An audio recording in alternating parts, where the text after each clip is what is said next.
What's up guys, Merciless Vaughn here, back with another video, and in this video I'm going to be showing off my Magicka Nightblade solo build. Hopefully you guys like the video. If you do, please be sure to give it a thumbs up. If you are new to the channel or you've been here for a while, consider subscribing. And if you do subscribe and if you want to know when I upload again, all you gotta do is just turn the notification bell. Now without wasting any more time, let's just go ahead and get started. First things first, starting with the character sheet, I have 32k max magicka, 22k health, 13k stamina.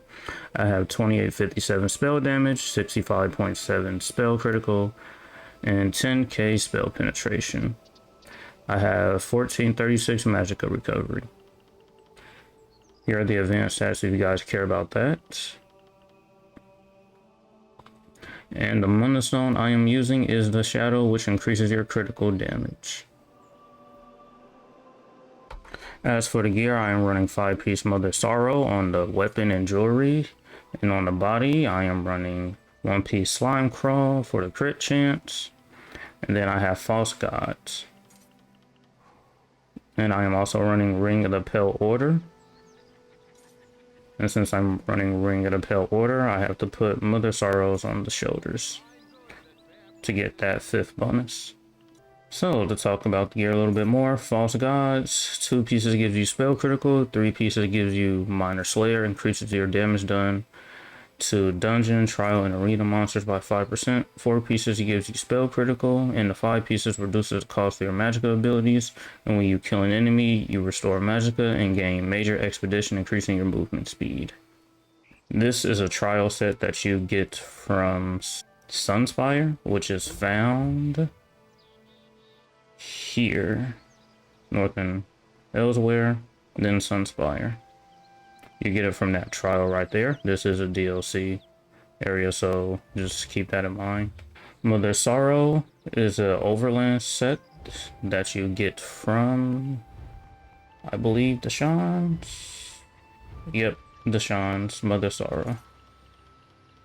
Mother Sorrows, 2 pieces gives you maximum magicka. The 3, 4, and 5 pieces just gives you a ton of spell critical.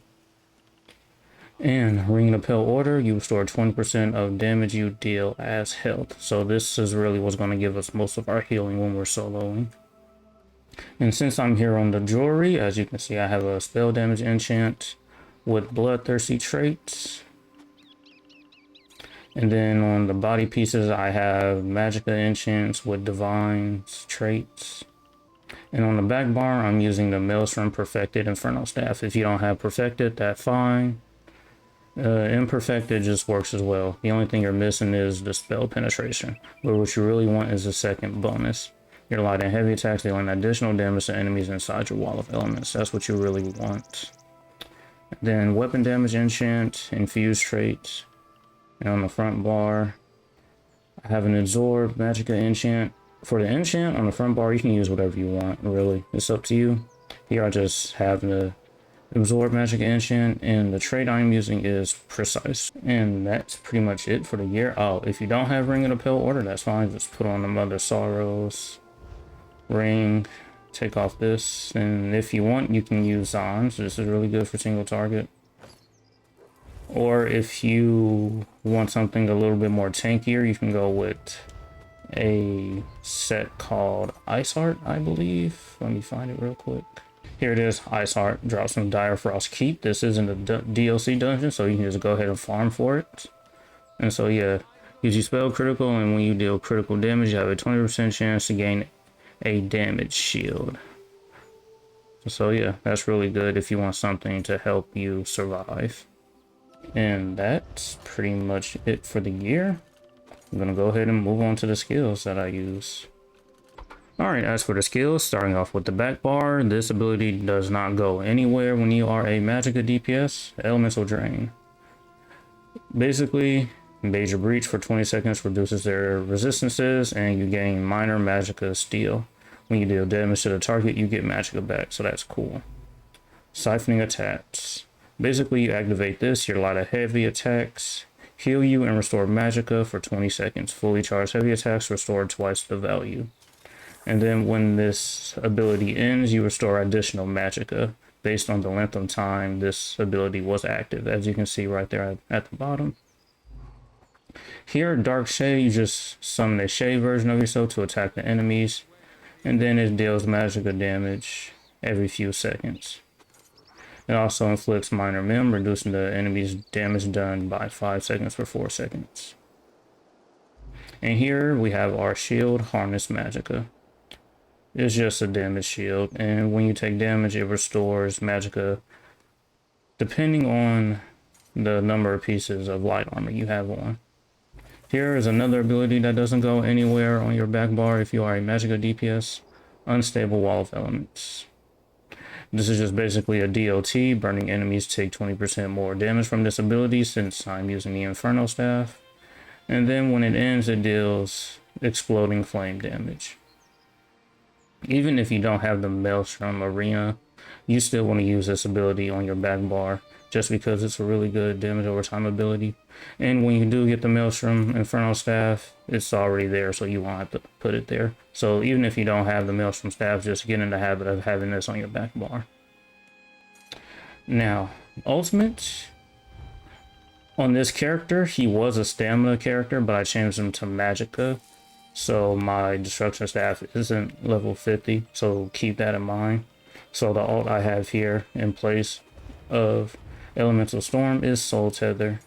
Deals Magicka damage and stun enemies, and then enemies that I am tethered to, I siphon health from them. So this is basically somewhat of a healing ultimate. It does good Magicka damage and it heals me.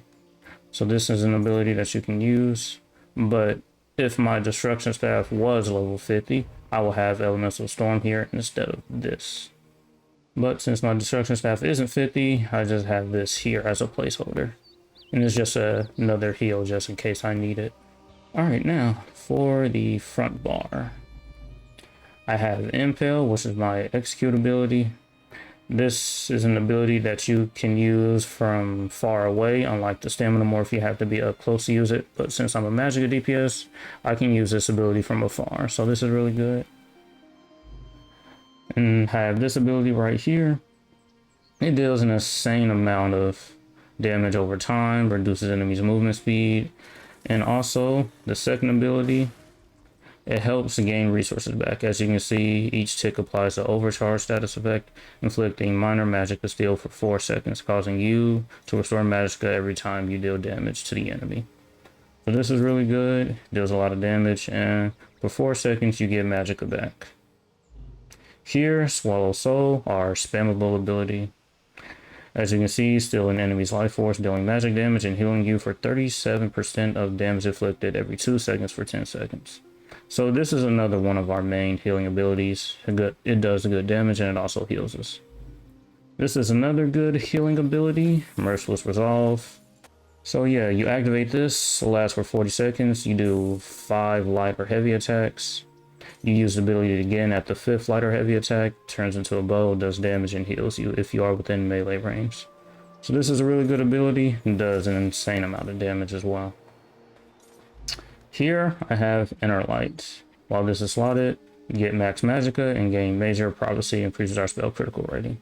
And another reason why I have Inner Light right there is because of this Mage's Guild ability passive. My Mage's Guild isn't level 7 yet, so I'm not really getting the passive, but when I get there, I want this passive ability.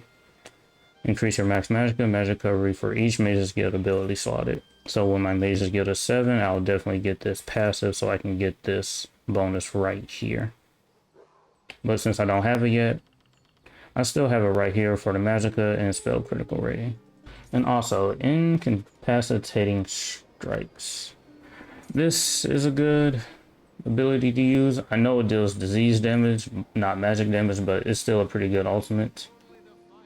And basically when you have this slotted, you restore 100 Magicka when you deal damage with a light or heavy attack with an enemy with a negative effect on it. So this is still good because it helps you get resources. So if you use this ultimate, and then when you deal light attacks, you restore Magicka. And that's really why I'm using this ultimate. You can use something else if you want. If you want, you can put Shooting Star here, but my Mage's Guild is on level 6, so I don't have it. You can have Shooting Star right here, Inner Light, to benefit even more from this Mage's Guild passive. And then on your back bar, you can have the Destruction Staff ultimate or whatever ultimate you want to use. So yeah, ultimates is just personal preference, really.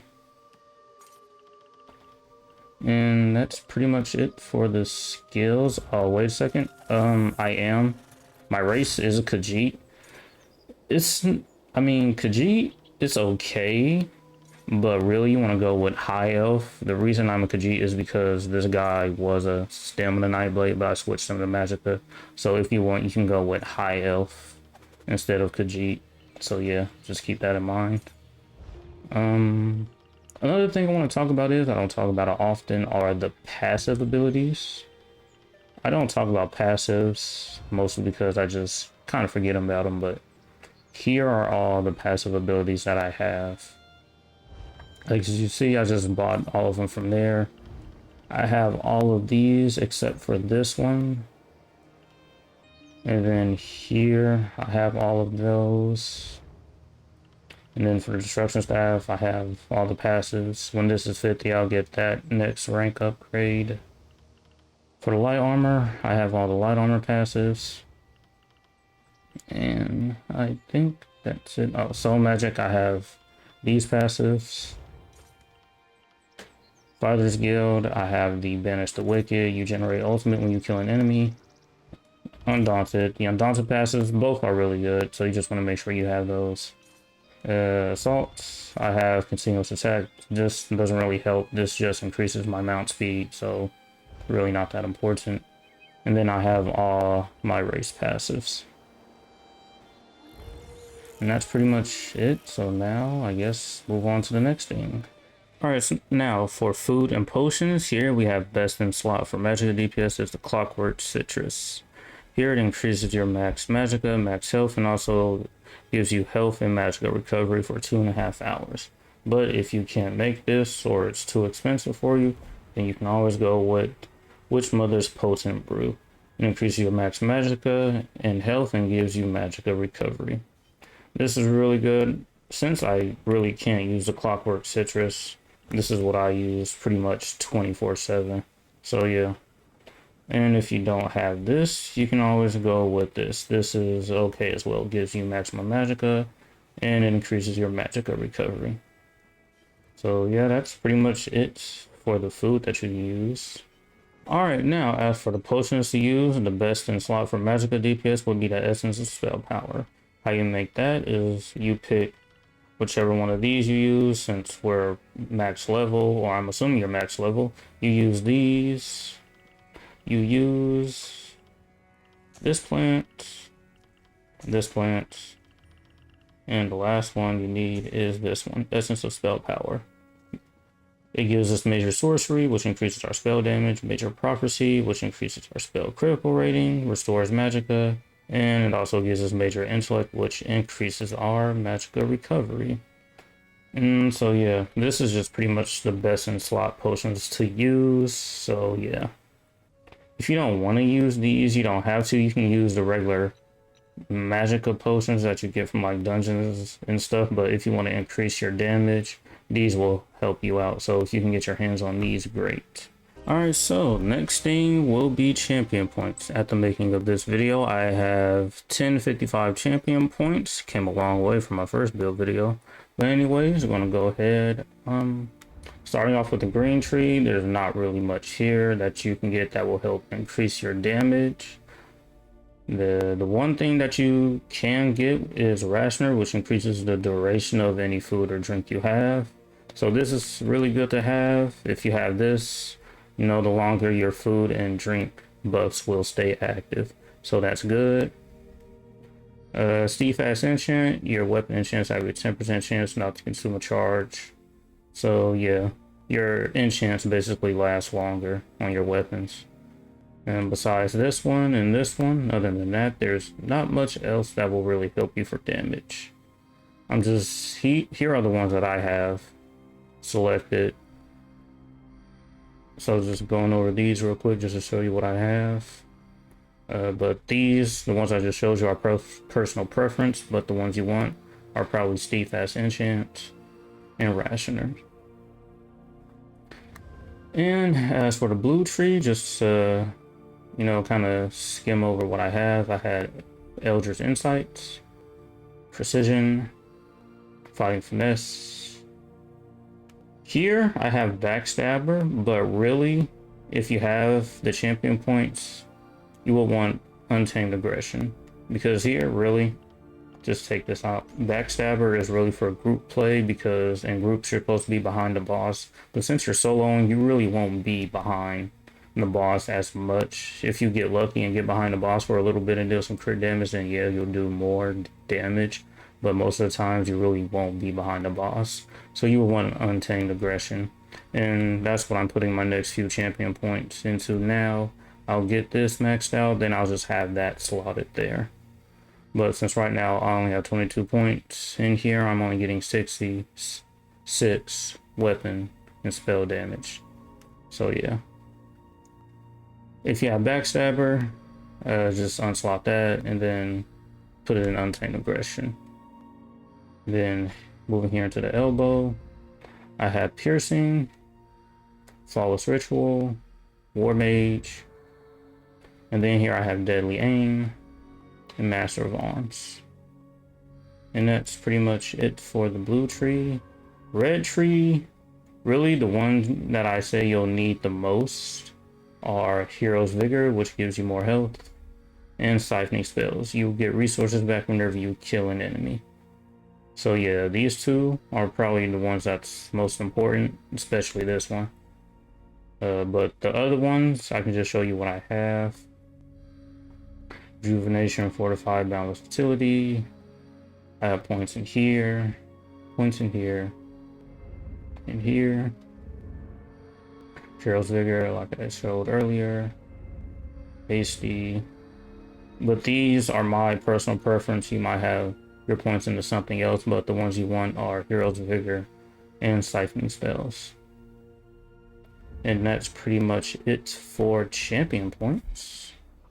Alright, so I don't have a house and a training dummy to practice showing you the rotation. So here I am at this world boss that happily volunteered to help show the rotation of the build.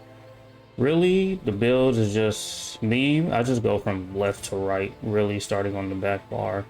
But you'll just kind of see what I do in a few seconds. So I just wanted to let you know what this next part is about.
Alright guys, and that's it for this video. Hopefully you enjoyed. If you did, please be sure to drop a like. If you are new to the channel or you've been here for a while, consider subscribing. Please consider subscribing if you really like the content. It will really help me out, and it's totally free. And if you guys do subscribe and you want to know when I upload, just turn notification bell. And as usual, until next time.